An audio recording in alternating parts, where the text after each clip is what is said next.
She's unstable, my mother told the mediator, not even looking at me. She's always been dramatic. You can't believe a word she says about my son-in-law. I sat across the table from her and said nothing. I'd learned a long time ago that silence is the sharpest thing you can carry into a room. My name doesn't matter right now. What matters is that I have a daughter named Ivy. She turned 5 in March, and on the morning of her birthday, I stood in my kitchen in Oakville watching the clock hit 11 a.m., waiting for the people who said they'd be there by 10.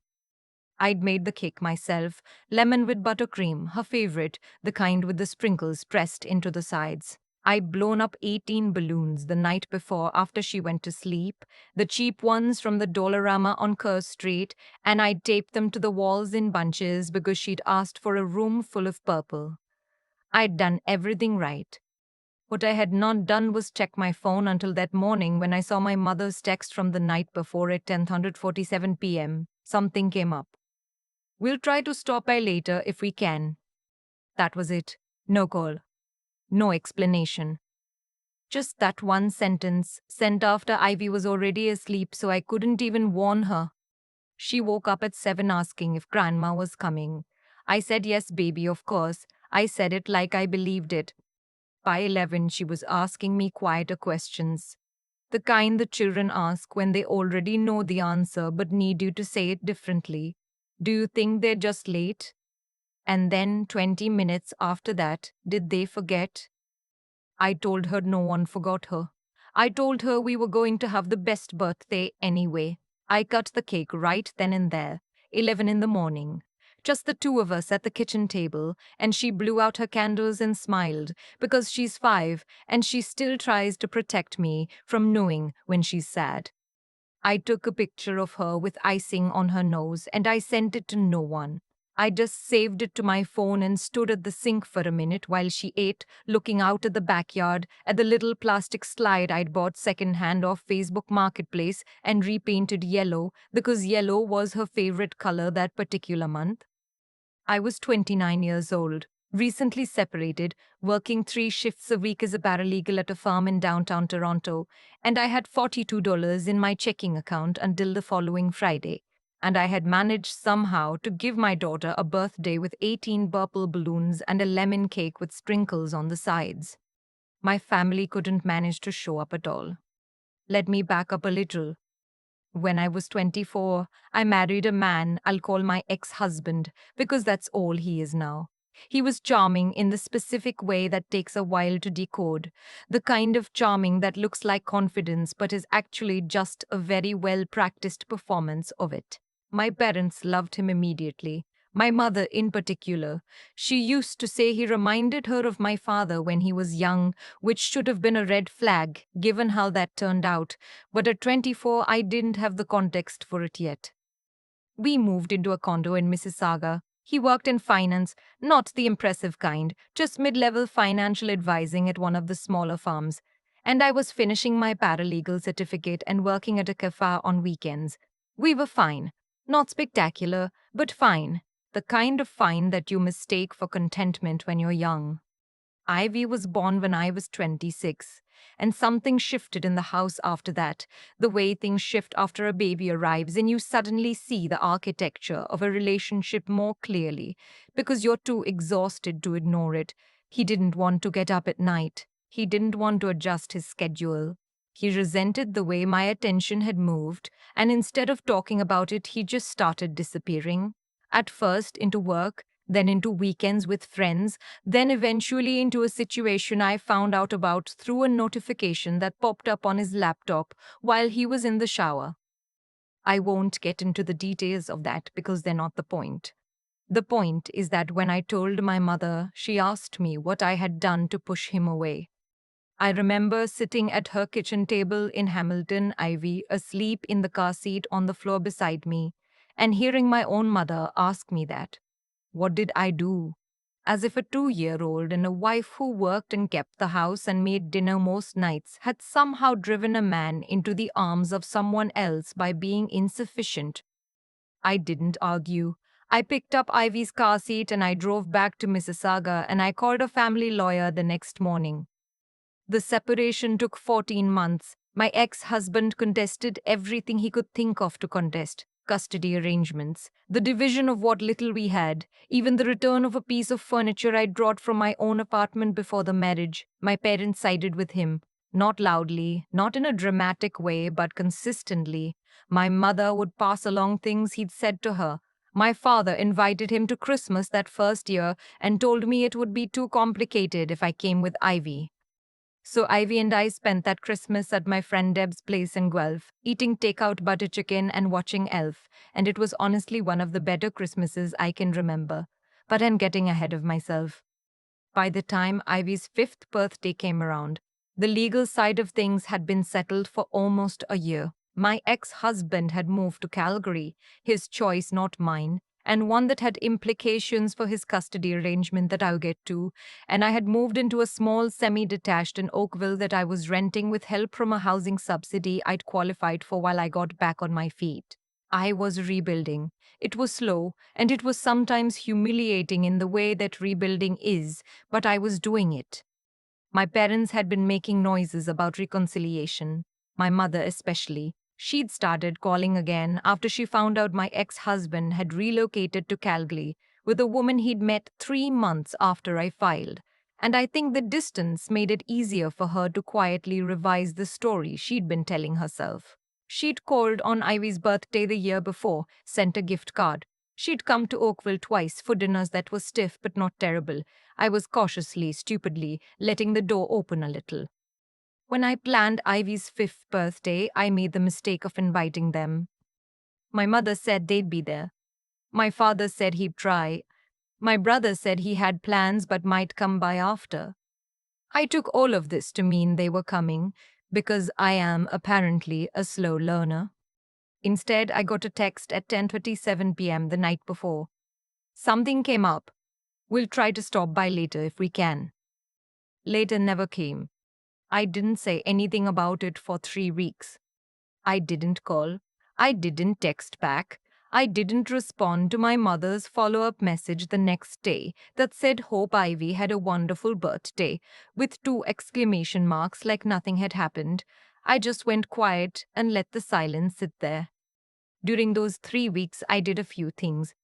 The first thing I did was call my family lawyer, not about the birthday, about something I'd been putting off dealing with since my ex-husband moved to Calgary. When he'd relocated, he'd violated the terms of our custody agreement, which specified that neither parent could move more than 100 kilometers from Oakville without a minimum of 90 days written notice and a formal modification to the parenting plan.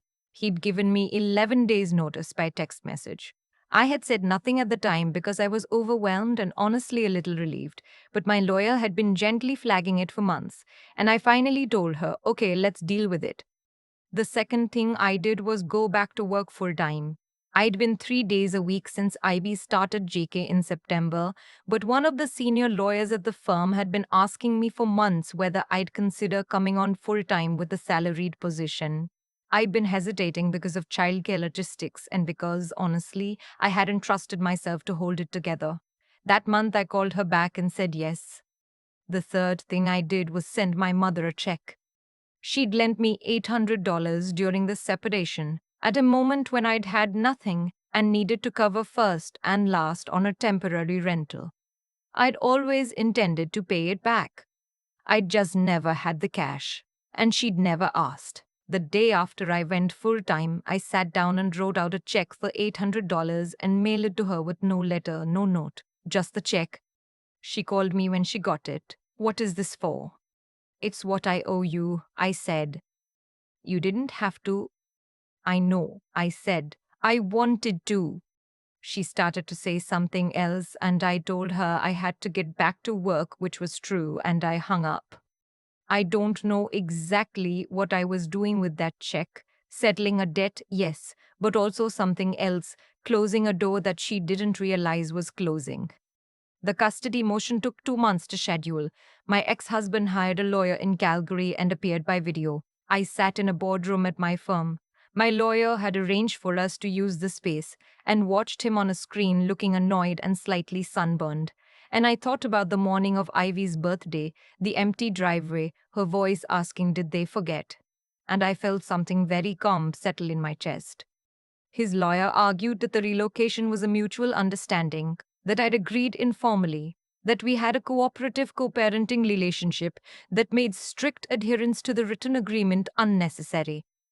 My lawyer put in the check the text message where he'd written 11 days before moving, FYI, heading to Calgary end of the month. We'll set up video calls with Ivy. That was the totality of his notice. One text, FYI. Then my lawyers submitted my employment records, Ivy's school records, documentation of every scheduled visit he'd missed since moving. There were 11 of them, and a letter from Ivy's kindergarten teacher noting that Ivy had started experiencing separation anxiety in the fall and had mentioned several times that she didn't know when she would see her dad again. The adjudicator, not a judge, a family law adjudicator, which is how a lot of parenting disputes are handled in Ontario, looked at the screen where my ex-husband's face was and said, "Sir, do you understand what a parenting agreement is?" There was a pause. "It's not a suggestion," she said. "It's a legal document." His lawyer tried to redirect. The adjudicator let him finish and then said, "I'm not interested in what was understood informally. I'm interested in what was signed." The outcome was a formal modification to the parenting plan that significantly reduced his in-person time, given the distance and his history of missed visits, with a structured schedule for video calls and a provision that any future relocation required 60 days written notice and court approval. He was also required to contribute to the cost of any flights for Ivy to visit Calgary, something that had been financially impossible for me before and that I'd been quietly absorbing.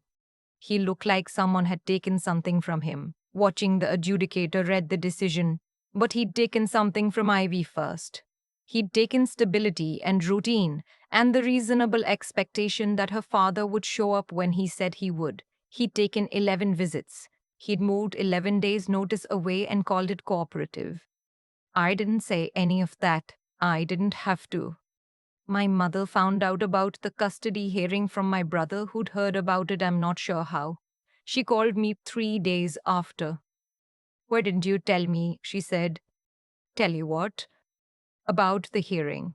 About all of it. He called your father, you know. He's very upset." "I imagine he is," I said. "He said you went after him, that you used Ivy too."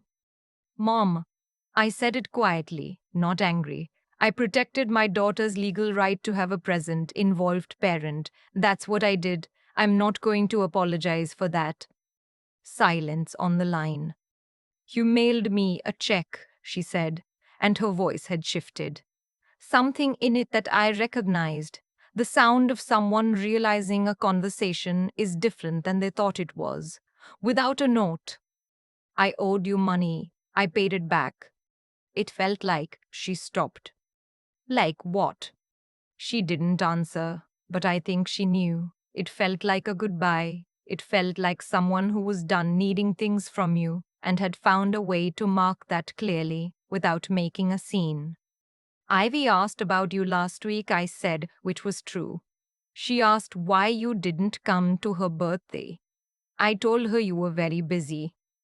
Another silence, longer this time. "We should have come," my mother said. Finally, just like that. Not with any drama, not with a big explanation, just 3 words in a voice that sounded tired and old, and like she meant them. "We should have come. That was wrong." I'd been waiting for some version of that sentence for 3 years, and now that I heard it, I didn't feel the rush of relief I'd imagined. I just felt the distance between us, how wide it was, how long it had taken to build, and how much work it would take from her if she actually wanted to cross it. "Yes," I said, "it was." I didn't say it's okay. I didn't say don't worry about it. I just let it be true sitting between us on the phone, and I let her sit with it. It's been 8 months since that phone call. My mother has come to Oakville 4 times. She came to Ivy's school concert in November and sat in the gymnasium on a folding chair and cried when Ivy sang, which fair enough. Ivy is an objectively excellent singer for a 5-year-old. She brought a lasagna at Christmas and stayed for 3 hours and didn't mention my ex-husband once. She and Ivy have a thing now where they do puzzles together, the big floor ones, and Ivy calls her on FaceTime sometimes to show her things she's drawn. It's not the same as it was. I don't think it ever will be. I'm 30 now and I see my mother with a clarity that I didn't have at 25, and some of what I see I still haven't found a way to say out loud. Maybe I will. Maybe we'll have a harder conversation at some point that clears more air. I don't know. What I know is that I go to work every day at a job I'm good at, in a building where people ask my opinion on things and actually listen to the answer. I know that on Friday nights, Ivy and I make homemade pizza on a baking sheet and watch whatever movie she picks, and she always picks something she's already seen 12 times and recites all the words, and I let her every time. Because there is nothing better in the world than watching someone love a thing they already love. I know that I sent a check for $800 and got a lot more than $800 back eventually, not in money, in clarity, in the knowledge that I could stand in a room and say nothing and let my actions do the talking, and the right people would eventually understand what I meant. I know that a 5-year-old asked me if her family had forgotten her, and I told her, "No one forgets you," and I meant it in a bigger way than she knew. I intend to spend the rest of my life making sure she keeps believing it. I keep thinking about that check, $800. No note, no explanation, just my name on the bottom line and an envelope dropped into the mailbox on a Tuesday afternoon.